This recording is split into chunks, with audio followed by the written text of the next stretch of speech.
Bienvenido a lo que va a ser una explicación del temario de electroacústica de primero de sonido, un poco reducido.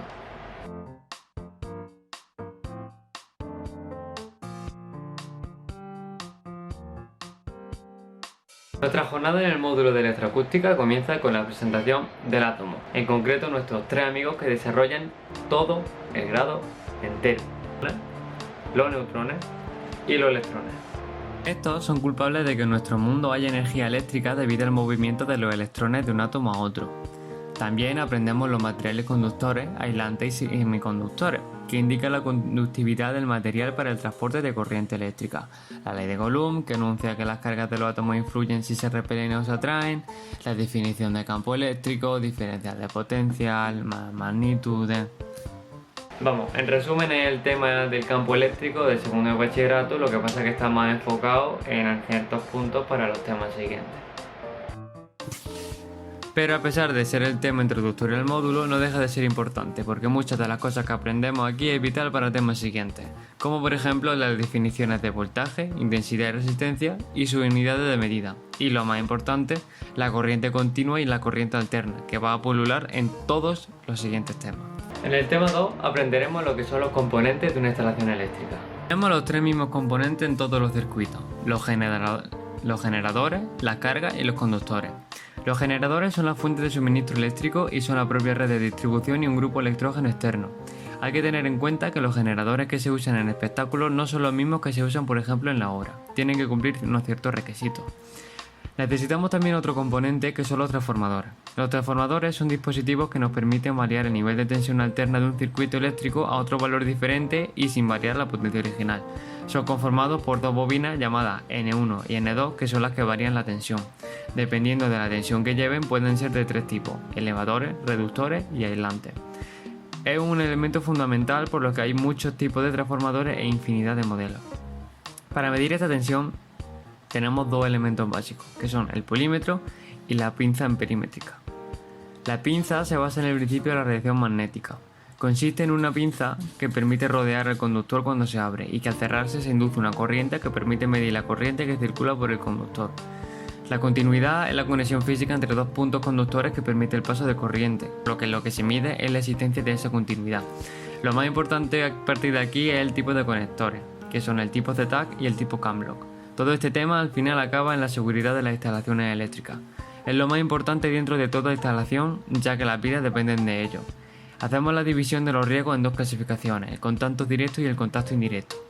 El contacto directo es el contacto con la persona con cualquier parte metálica de la instalación que está en tensión normalmente. Para evitar esto se toman ciertas medidas como son el aislamiento de las partes activas, barreras, obstaculización. Es la menos probable que ocurra porque es la que más señalizada está y es muy difícil de tener contacto directo por error. El otro tipo de contacto es el más peligroso porque depende de un fallo de la instalación. Estamos hablando de contacto indirecto, que ocurre cuando una persona entra en contacto con una parte metálica que normalmente no está en tensión.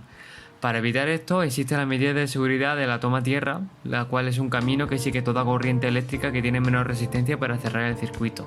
Está formado por un electrodo, que es una pieza metálica que entra en contacto con el terreno para derivar las corrientes que se presenten. Y otro método para proteger a las personas es el diferencial. El diferencial es un dispositivo capaz de detectar la diferencia entre la corriente que entra al circuito y la que sale.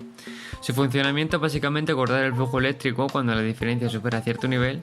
Y también existe el magneto térmico, que protege el circuito frente a las sobreintensidades, constando de dos mecanismos, el magnético y el térmico. El magnético corta el paso de la corriente si detecta un pico en la corriente y el térmico consiste en dos placas que miden si hay un exceso más bajo pero prolongado. A raíz de esto podemos pasar a explicar la cadena de sonido. Las señales de audio eléctricas son variaciones de voltaje, corriente o energía electromagnética. La señal eléctrica tiene que ser procesada para compensar, por lo que se divide la señal en diferentes vías del sistema de sonido. Los dispositivos de línea activos, que son las consolas, procesadores de señal. Los dispositivos pasivos, que son los cables, patch base y terminales que conectan dos dispositivos activos, y los dispositivos activos que están categorizados por su voltaje máximo y capacidad de corriente de tres tipos. Los tres tipos son nivel de micrófono, nivel de línea y nivel de altavoz o carga. En los dispositivos activos hay que tener en cuenta la diferencia entre las pérdidas ocasionadas por la transmisión en señales de nivel de línea y señales de nivel de altavoz. Estas pérdidas son fáciles de compensar mediante un pequeño realce en la ganancia del voltaje. Por otro lado tenemos el rango dinámico y la relación SN o señal ruido. El rango dinámico es la diferencia entre el nivel peak y el ruido de fondo. La relación señal-ruido es la diferencia entre el valor instantáneo de la señal de interés y el ruido que posee el formato. Para especificar más, vamos a explicar cuáles son los valores de la señal. El valor instantáneo es el nivel de amplitud que la señal posee en un instante de tiempo. El valor máximo es el valor instantáneo que está comprendido en un periodo. El valor medio es la media aritmética de todos los valores que toma la onda sinusoidal durante el semiperiodo completo. Y ahora hablemos del THD. El THD hace referencia a la distorsión armónica y es un parámetro utilizado para definir la señal de audio que sale de un sistema. Se produce cuando la señal de salida de un sistema no equivale a la señal que entró en él, afectando la linealidad de la onda. Todo sistema de audio siempre tiene una pequeña distorsión de señal, ya que ningún sistema es lineal en su totalidad. Esta distorsión no tiene que implicar siempre una pérdida de calidad, llegando a ser hasta un efecto de sonido imprescindible para algunos géneros musicales como por ejemplo el rock.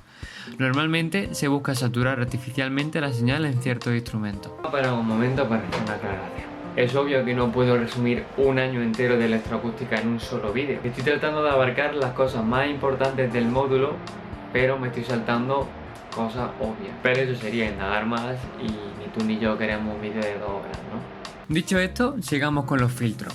Los filtros son circuitos que modifican la respuesta en un rango de frecuencias determinado y dejan intactas las demás. Hay muchos tipos de filtros que actúan de manera diferente en la señal, pero hay que tener en cuenta 3 conceptos.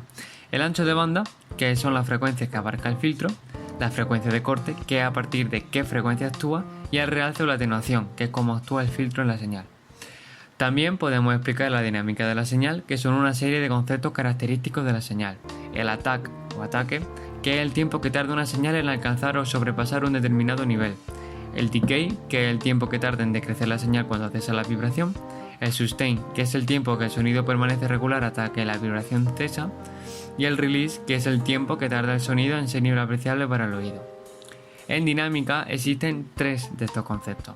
El attack, que es el tiempo que transcurre desde que la señal a procesar sobrepasa el umbral y comienza a actuar el procesador. El sustain, que es el tiempo que el procesador actúa. Y el release, que es el tiempo que tarda el procesador en dejar de actuar cuando el nivel de la señal está por debajo del umbral. Vale, ahora hablaremos sobre la ganancia de voltaje. La ganancia de voltaje es la medida del voltaje de salida en relación al voltaje de entrada. Existe confusión en este tema porque la entrada del ampli se mide en voltios, pero la salida lo hace en voltios. Ambos voltajes aumentan en una relación lineal fija hasta que se alcanza el clip. El clip es donde el voltaje de salida no es análogo al de la entrada, por lo que el máximo de potencia se deriva del máximo voltaje que se ofrece a la carga. En etapas de potencia profesionales, el nivel de voltaje de clip es idéntico, independientemente de la impedancia de los altavoces. Los amplis tienen una serie de características también. La sensibilidad de entrada, que indica el voltaje que se necesita en la entrada para que el amplificador pueda producir a su salida la máxima potencia nominal. La impedancia de entrada, que es la impedancia eléctrica vista desde la entrada del amplificador. La potencia, que se divide en varios tipos, pero la más fiable es la potencia continua. Y ahora voy a explicar los tipos de potencia, ¿vale? La máxima potencia nominal es aquella potencia que el amplificador es capaz de desarrollar durante un tiempo largo con los 2 canales excitados a la vez en un margen de frecuencia de 20 a 20.000 Hz. La potencia continua, o DRMS, representa la potencia que es capaz de entregar una determinada carga de forma continua con un determinado ancho de banda y un 1%, o sea, menor de un 1% de THD. La potencia musical es la máxima potencia que el amplificador puede suministrar en impulsos breves de tiempo antes de producir una distorsión armónica determinada. Y por último, pasamos a los altavoces. Un altavoz es un dispositivo transductor capaz de convertir energía eléctrica en energía acústica. Hay 3 tipos de altavoces. Los electrodinámicos, que se componen de 2 partes. La parte electromecánica, que tiene un imán y una bobina móvil, donde la energía eléctrica llega a la bobina y se produce un paso de corriente a través de ella. Y la parte mecanoacústica, constituida por un cono diafragma unido a la bobina y su suspensión. Luego tenemos los altavoces electroestáticos, que tienen un diafragma muy ligero, la cara móvil de un condensador, plano, grande y fabricado en poliéster. Y por último, los piezoeléctricos, que al recibir la señal eléctrica aparece una variación mecánica en el material piezoeléctrico, que acoplando un cono en la cara obtendremos un conjunto que actuará como motor. Las características de los altavoces son los siguientes. La potencia eléctrica es la cantidad de energía que se puede inducir en el altavoz antes de que éste distorsione en exceso o pueda sufrir daño. La sensibilidad es el grado de eficiencia en la traducción electroacústica, es decir, mide la relación entre el nivel eléctrico y la entrada del altavoz y la presión sonora obtenida.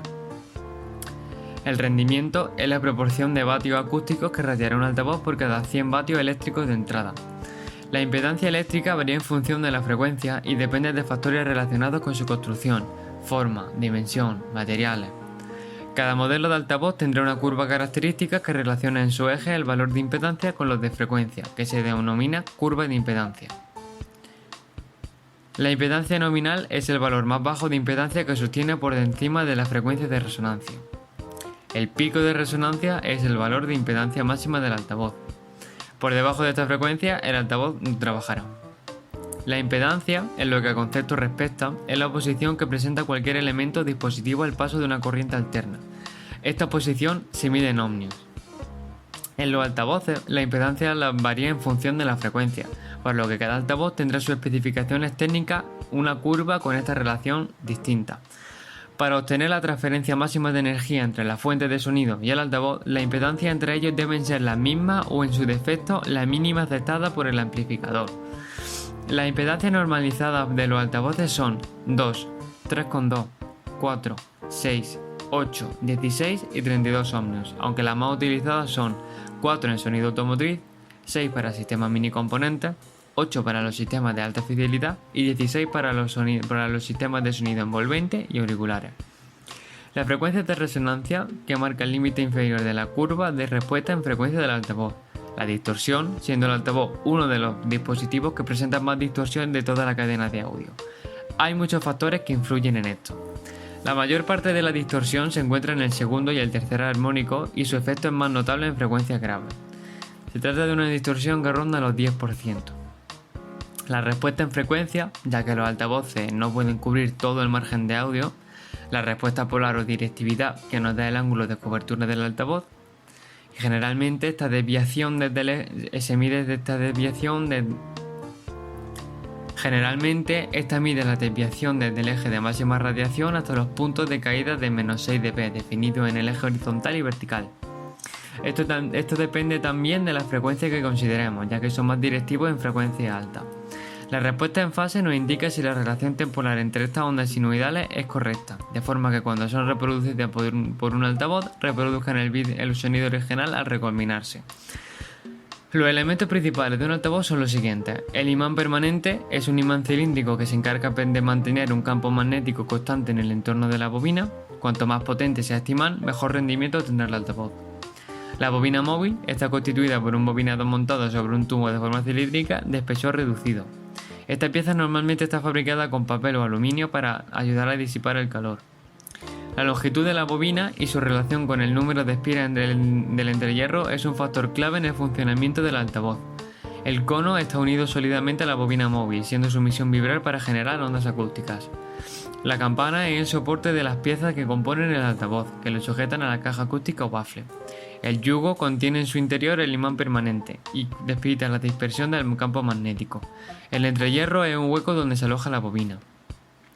La araña se encarga de mantener cerrada la bobina móvil dentro del entrehierro para evitar que roce con el imán permanente y el yugo. La tapa impide la entrada de polvo y suciedad del entrehierro. La suspensión periférica guía el grupo móvil y sirve de muelle de retroceso. La conexión de la bobina móvil consta de dos cables flexibles que están detrás del cono para unir las conexiones de la bobina móvil con dos bornes que se encuentran anclados en la campana. Pasaremos a explicar ahora las cajas acústicas. Una caja está formada principalmente por los altavoces, la propia caja y un sistema de filtrado que dividirá la señal y la conducirá al correspondiente altavoz para su reproducción. Denominamos cortocircuito acústico a la cancelación del movimiento de las moléculas y la presión del aire por culpa de ubicar la presión del lado exterior y la de presión del lado interior que se encuentra en los laterales. Al introducir el altavoz en una nueva caja, lo que buscamos es eliminar este cortocircuito acústico, pero esto crea nuevos inconvenientes. Además, que puede ocurrir que la onda creada por la parte exterior se refleje en el fondo y pueda llegar a chocarse con la onda del exterior. Para este montaje hay varios tipos. El montaje de pantalla infinita, donde dicha pantalla posee una dimensión mayor que las longitudes de onda a reproducir por el altavoz. Con esto lo que se consigue es minimizar el efecto de la onda trasera, que está en contrafase sobre la delantera. La necesidad de las dimensiones hace que esta técnica no resulte práctica, excepto en el caso para poder disponer un falso techo o una superficie similar. El montaje de caja cerrada simple consiste en una caja llena de materiales absorbentes donde la radiación trasera producida por la parte interna del diafragma se intenta atenuar lo más posible con respecto a la frontal. Tiene una frecuencia de corte y a partir de ahí su respuesta se reduce con una pendiente de 12 decibelios por octava. Su ventaja es que las cajas tienen un tamaño moderado y la pendiente de atenuación no es muy pronunciada, además de que la respuesta temporal, es decir, la fase, es buena. Sus inconvenientes son que la frecuencia de corte no es tan baja como la de una caja de tamaño normal. Harían falta altavoces de gran diámetro y un recinto de gran volumen para que las frecuencias bajas entren en la respuesta de la caja. Por último, tenemos las cajas Bass Reflex, que consisten en una caja parcialmente cerrada, llena de material absorbente pero con un tubo con salida al exterior. El número de tubos, su forma, su diámetro y su longitud influyen en la frecuencia de sintonía. Como ventaja, este tipo de cajas tiene un buen rendimiento en grave y buena capacidad para manejar grandes niveles de presión sonora sin distorsión, con una frecuencia de corte menor que en las cajas cerradas y mayor rendimiento general. Y para terminar, hablaremos de los micrófonos. Ya es un poco irónico que acabemos el vídeo con el primer elemento de la cadena de sonido, pero las especificaciones técnicas de los micrófonos hacen referencia a cómo actúan electromecánicamente, no dicen nada de cómo suenan. Las características son la respuesta en frecuencia, que es la curva de respuesta en frecuencia que muestra la habilidad del micrófono a la hora de transformar energía acústica en señal eléctrica, reflejando el grado de coloración del mismo. La respuesta en el eje, que demuestra la respuesta del micrófono cuando el sonido proviene perpendicular al diagrama. En micrófonos direccionales se produce el efecto de proximidad, por lo que es necesario tener varias curvas en función de la distancia entre la fuente y el micrófono. El patrón polar es el gráfico utilizado para mostrar cómo son captadas determinadas frecuencias cuando llegan al micrófono desde diferentes ángulos. El nivel de ruido indica el nivel de presión sonora que crea el mismo voltaje que genera. Un nivel de ruido bajo es deseable cuando trabajemos con niveles de presión sonora bajo, para que el sonido caiga dentro del mismo ruido del micrófono. El ruido indica el límite inferior del rango dinámico del micrófono. La sensibilidad expresa la habilidad del micrófono para convertir presión acústica en voltaje. Este parámetro indica qué voltaje produce un micrófono a determinada presión sonora. Un micrófono que tenga una alta sensibilidad dará más voltaje de salida y por tanto no requerirá tanta amplificación como otros modelos con menos sensibilidad. El nivel de presión sonora, o SPL, es el nivel promedio de la presión sonora. Y bueno, esto no viene dentro de la escaleta, pero haciendo la grabación pues me he dado cuenta de que no me he despedido, así que me voy a despedir ahora, ¿vale? Que eso, que me lo he pasado muy bien, que ha sido un año duro, pero ha estado bien. Yo me lo he pasado bien, ya he aprendido mucho más que el año pasado, ¿no? Y nada, esperemos que el año que viene no esté aquí otra vez, ¿no? Esperemos que esté en segundo ya de una puta vez, que ya es hora, ¿no? Así que venga, un saludito.